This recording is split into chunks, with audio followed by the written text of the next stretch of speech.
क्यों नमस्कार, कैसे हैं आप। मैं हूं अंकुर चौधरी। आप देख रहे हैं कृषि की बात यूट्यूब चैनल। दोस्तों, अगर आप गेहूं की फसल करते हैं और बार बार एक ही गलती करते हैं अपनी फसल में कि आपकी फसल पीली पड़ जाती है, उसमें सही तरीके से ग्रोथ नहीं हो पाती, सही तरीके से उसमें टिल्लिंग नहीं हो पाती, और आप पूरा फर्टिलाइज़र भी लगाते हैं, लागत अच्छी लगाते हैं, लेकिन आपकी फसल में कुछ ना कुछ समस्या आई जाती है हर साल। तो आप कौन कौन सी ऐसी गलती करते हैं? अगर ऐसी गलती बार बार करते हैं तो दोस्तों आप गेहूं बोना छोड़ दो।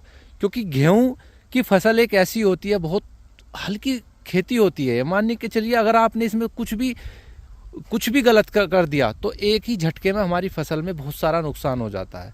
तो आज की वीडियो में हम ये बात करने वाले हैं दोस्तों कि गेहूं की फसल में हम ऐसा कौन कौन सी गलती करते हैं जिससे हमारी उत्पादन कम निकलता है। उत्पादन कम निकलता है, लागत हम पूरी लगाते हैं लेकिन उत्पादन हमारा कम हो जाता है। तो वे ऐसी कौन कौन सी गलतियां हैं जो हम अपनी फसल में करते हैं? क्या उन गलतियों को हम दोबारा दोहराते हैं? कौन कौन सी गलतियां हम बार बार करते हैं लेकिन हमारा उत्पादन सही तरीके से नहीं निकलता है? नमस्कार दोस्तों, मैं हूं अंकुर चौधरी। आप देख रहे हैं कृषि की बात यूट्यूब चैनल। चैनल पर नए आए हो तो चैनल को सब्सक्राइब कीजिएगा, साथ में बेल आइकन भी दबा लीजिएगा। और अगर आप हमें फेसबुक पेज पर देख रहे हैं तो पेज को आप जरूर फॉलो कीजिएगा, क्योंकि ऐसी जानकारी हम आपको के लिए लाते रहते हैं जिससे कम लागत में हम अच्छा उत्पादन ले लेते हैं। आज की वीडियो का जो टॉपिक है दोस्तों वो ये है कि अगर हम अपनी गेहूं की फसल करते हैं तो उसमें बार बार हम एक गलती करते रहते हैं जिससे हमारा उत्पादन कम निकलता है। लागत हम पूरी लगाते हैं लेकिन उत्पादन हमारा कम हो जाता है। तो चलिए दोस्तों, वीडियो शुरू करते हैं। वीडियो शुरू करने से पहले एक आपसे रिक्वेस्ट है कि चैनल को सब्सक्राइब जरूर कीजिएगा। चलिए दोस्तों, वीडियो शुरू करते हैं। दोस्तों, सबसे पहली जो गलती किसान भाई करते हैं वो सिंचाई करते समय करते हैं। अगर हम सही समय पर सिंचाई अपनी फसल में नहीं करते हैं तो हमारी जो उत्पादन है वो ऑटोमेटिक कम हो जाता है, क्योंकि गेहूं की जो जड़ें होती हैं वो बहुत कोमल होती हैं। और जब जड़ें कोमल होती हैं तो उसमें हम क्या करते हैं कि पानी हम या तो जल्दी लगाते हैं या फिर लेट लगाते हैं। देखा गया है कि 20 से 25 जो हमारी फसल का टाइम, जो बुआई से 20 से 25 दिन की हो जाती है, उस टाइम अगर हम अपनी फसल में पानी लगाते हैं तो हमारा फसल अच्छी तरीके से ग्रोथ कर लेती है। लेकिन उसमें भी एक कंडीशन होती है दोस्तों, हमने पहले भी वीडियो इस पे बना रखी है कि 20 से 25 दिन क्यों, 20 से 25 दिन ही क्यों हम अपनी फसल में पानी को लगाते हैं। देखो, ये एक साइंटिफिक भाषा है, किताबों में लिख रहा है कि 20 से 25 दिन आप अपनी फसल में पानी लगा दें। लेकिन वो सोयल की कंडीशन भी होती है, कहीं रेतली मिट्टी है, कहीं टाइट मिट्टी है, तो ये कंडीशन भी हमें देखनी पड़ती है कि आपके यहाँ पर मिट्टी कैसी है। जब आप अपने क्षेत्र की मिट्टी देखोगे तो आपको पता चलेगा। लेकिन उसके साथ साथ हमें एक चीज़ और देखनी पड़ती है साथियों, कि आपकी जो जड़ें हैं, जो रूट बन रही हैं, उसमें क्राउन जड़ें होती है, जो हमने पिछली वीडियो में दिखा रखा है आपको, कि वे जड़ें आपकी फसल में बन रही हैं या नहीं बन रही है। अगर आपकी फसल में क्राउन जड़ें अभी नहीं बनी है तो आप सिंचाई थोड़ी डिले कर सकते हो। कोई ज़रूरी नहीं है, आपके खेत में नमी है और आप गैल जब भी सिंचाई कर रहे हैं तो आप उस पानी को रोक सकते हो अभी। क्योंकि अगर आपने उस टाइम सिंचाई कर दी तो आपकी जो ग्राउंड जड़ें होंगी, जिससे पौधा भोजन लेता है, पौधा भोजन ग्रहण करता है, वो जड़ें नहीं बन पाती फिर अगर आप जल्दी पानी लगा देते हैं। तो सिंचाई हमेशा दोस्तों समय पे करनी चाहिए। क्राउन जड़ें देखिए पहले कि आपके खेत में क्राउन जड़ें बनी है या नहीं बनी है। तो ये गलती सबसे ज़्यादा किसान भाई करते हैं कि पानी लगाने की बहुत जल्दी रहती है कि भाई नहीं पानी लगा दो, अब पानी खेत मांग रहा है, पानी लगा दो। तो वो हमारा क्या होगा, हमारा फुटाव। मान के चलिए एक पौधे से आपको फुटाव लेना है 10 कल्ले, 20 कल्ले, 25 कल्ले आपको लेना है, लेकिन वहाँ पर बन रहे हैं आपके ओनली 5 कल्ले। बाली तो भाई उन पर ही आएगी।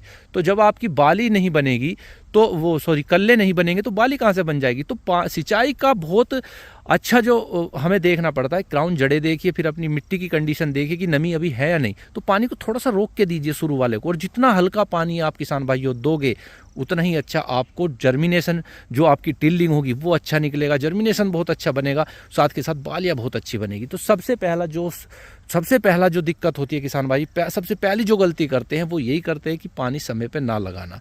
दूसरा जो होता है किसान भाइयों, फर्टिलाइज़र, यानी कि फर्टिलाइज़र का सही तरीके से उसका मैनेजमेंट नहीं करना, सही तरीके से फर्टिलाइज़र को नहीं डालना अपनी मिट्टी में।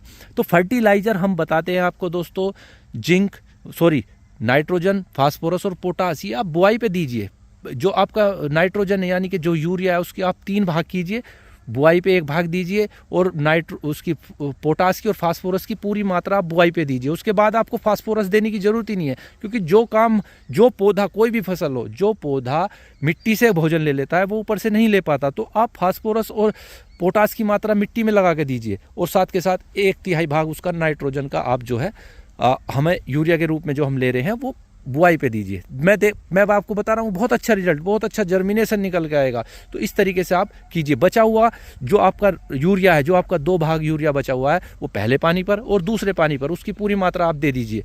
उसके बाद आपको यूरिया की कोई ज़रूरत ही नहीं है, क्योंकि हमें यूरिया क्या करता है, यूरिया एक तो जर्मिनेशन का काम करता है, बढ़वार का काम करता है, साथ के साथ उसमें ग्रीनेस का काम करता है, जो हमारे 50 दिन के अंदर अंदर वो पूरी कार्य पद्धति हो जाती है। उसके बाद अगर आपको दिखाई दे रहा है यूरिया की कमी दिखा रही है, फास्फोरस की कमी दिखाई दे रही है, पोटास की कमी दिखाई दे रही है, तो आप NPK का स्प्रे कीजिए ना। लेकिन अपनी जो डोज है, जो अपनी खुराक है, भाई देखिए आपको जो खाना खाना है वो आप खाओगे, लेकिन अगर आप अब खाने में कमी कर दोगे तो आपकी जो है इम्यूनिटी पावर डाउन होगी, आपको जो है चक्कर आने लगेंगे। तो ऐसी फसल है, फसल को आप खाना पूरा दीजिए, खाना कभी कम मत कीजिए। लेकिन हाँ, ज़्यादा भी दोगे तो भी दिक्कत है, ज़्यादा आप रोटी खाओगे तो आपको नुकसान हो जाएगी। आप जो है आपको पेट में ऐठन ऐठन सी दिखाई देगी, तो ज़्यादा खाना भी हमारा जो है नुकसान करता है, तो उतना खाना दीजिए। दोस्तों, फर्टिलाइज़र का मैनेजमेंट करना बहुत ज़रूरी है। उसके बाद आता है दोस्तों खरपतवार। देखिए दोस्तों, कुछ किसान भाई होते हैं, जब हमारी फसल में सिंचाई भी हो जाती है, उसके बाद उनकी सरसों निकलती है, वे कहते हैं यार अब एक हर्बिसाइड का इस्तेमाल करना पड़ेगा, 2,4-D करनी पड़ेगी, और उसके बाद हमारा जो है खरपतवार ख़त्म हो जाएगा।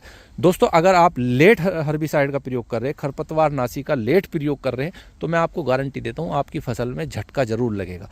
अगर आपकी फसल में थोड़ी सरसों है, थोड़े खरपतवार है, तो आप उसको हाथ से निकालिए ना। क्यों मतलब कि आप जो है दवाई पे नुकसान कर रहे हो। एक तो आपकी खेत का मिट्टी को नुकसान देगी वो, तो जो अगर आपके पास कम यानी कि दिख रहा है ज़्यादा खरपतवार नहीं है, ज़्यादा कोई खरपतवार नहीं हो रहा है, तो उसको आप हाथ से निकाल सकते हैं।